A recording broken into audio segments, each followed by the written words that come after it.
Hello everyone and welcome to our module on cardiac anatomy. Let's start by reviewing the major chambers of the heart. Blood enters the right atrium of the heart via one of two structures. The first is the superior vena cava, which drains blood from above the heart. The other is the inferior vena cava, which drains blood from below the heart.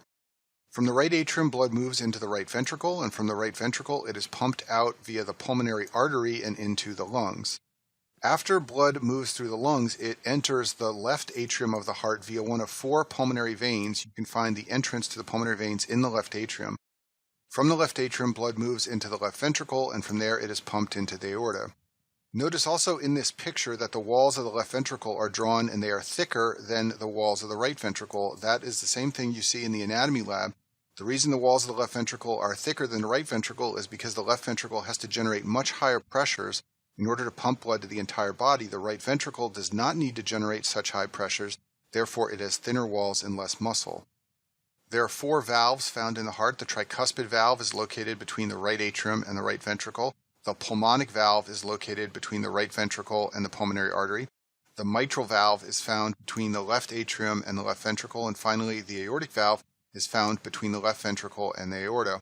All of these valves have three cusps or leaflets except for the mitral valve, which has two leaflets. We'll talk more about that in a minute.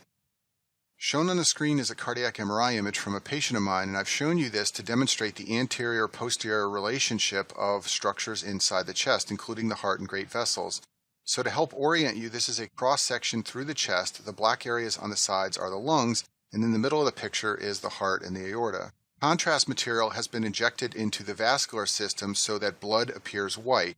So in the front of the chest, we have a structure that is holding blood, and that is the right ventricle. Notice that it's an anterior structure. The right ventricle is anterior to other parts of the heart, and therefore it's often injured in penetrating trauma that goes through the chest wall, though other structures can also be damaged as well. Behind the right ventricle, there's another structure holding blood, and that is the left ventricle. Notice that the left ventricle is surrounded by these walls, which are relatively thick. Notice also that the right ventricle has walls that are thinner, just like we talked about on the last picture. This structure in the back of the chest that I'm circling with my pen is the left atrium. Notice that the left atrium sits right on top of this black hole here. That black hole is the esophagus, and it sits just behind the left atrium. Behind the esophagus, you find another circular structure that contains blood, and that is the aorta. So it's helpful to remember that the esophagus sits between the left atrium and the aorta. This will help you understand why cardiologists like me sometimes take pictures of the heart by inserting a probe in the esophagus. That test is called a transesophageal echocardiogram, and the reason we do this is because the esophagus is right next to the left atrium and the aorta. It's also very close to the mitral valve right here, so we can get very close-up pictures of these structures if we place an ultrasound probe in the esophagus.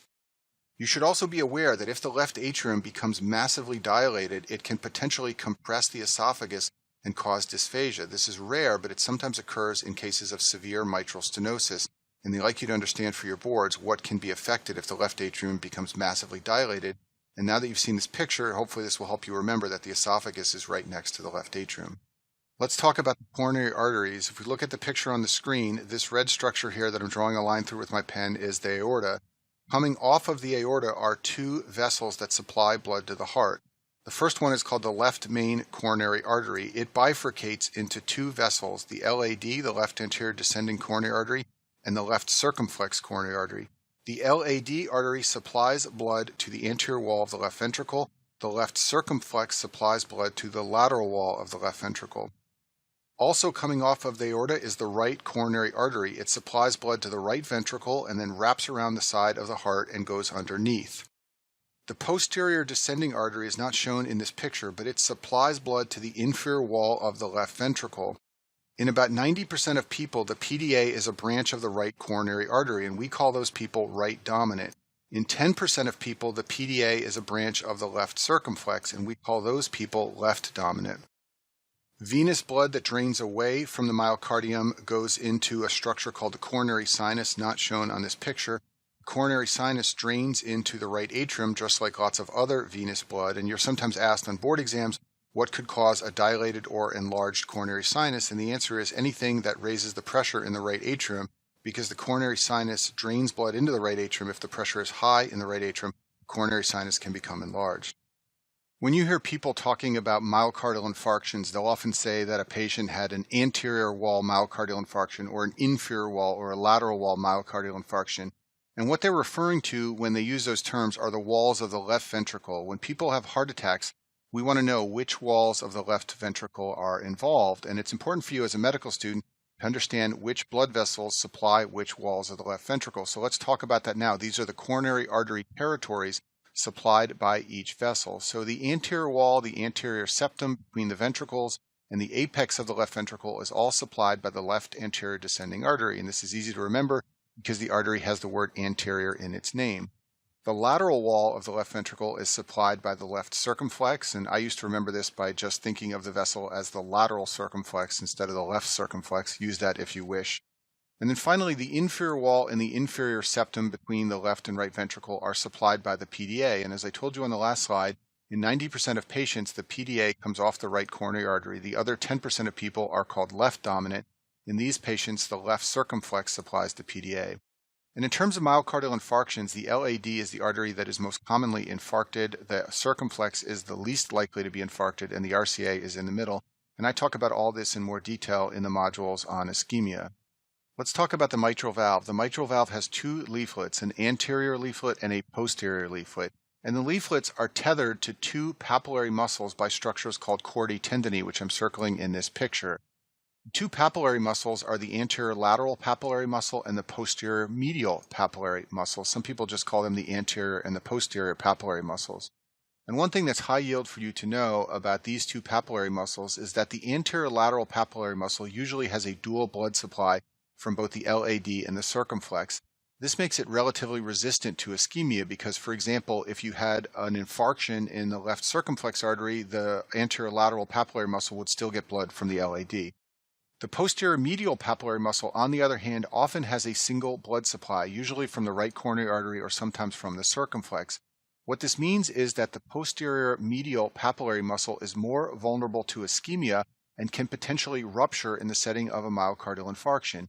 In the ischemia modules, I talk about the fact that one of the dangerous consequences of myocardial infarction is for a papillary muscle to rupture. The patient will develop severe mitral regurgitation and acute heart failure, and this is often a fatal event. The papillary muscle that often ruptures is the posterior medial papillary muscle. This often occurs in the setting of an inferior wall myocardial infarction, and the reason it's the posterior medial papillary muscle that usually ruptures is because it has a single blood supply in most cases. I'll finish by reviewing the anatomy of the cardiac electrical system. So electrical activity through the heart is generated under normal circumstances by the SA node, which is found on the lateral wall of the right atrium. From the SA node, electrical activity goes through both atria, but it can only reach the ventricle by going through the AV node. The AV node is found on the interatrial septum. This is the wall between the left and right atria. From the AV node, electrical activity travels through the His bundle, and then the right bundle branch and the left bundle branch, and finally it travels to the Purkinje fibers. The His bundle is located on the interventricular septum. This is the wall between the right ventricle and the left ventricle. And in general, the SA and AV node are usually supplied by branches of the right coronary artery. And that concludes our module on cardiac anatomy.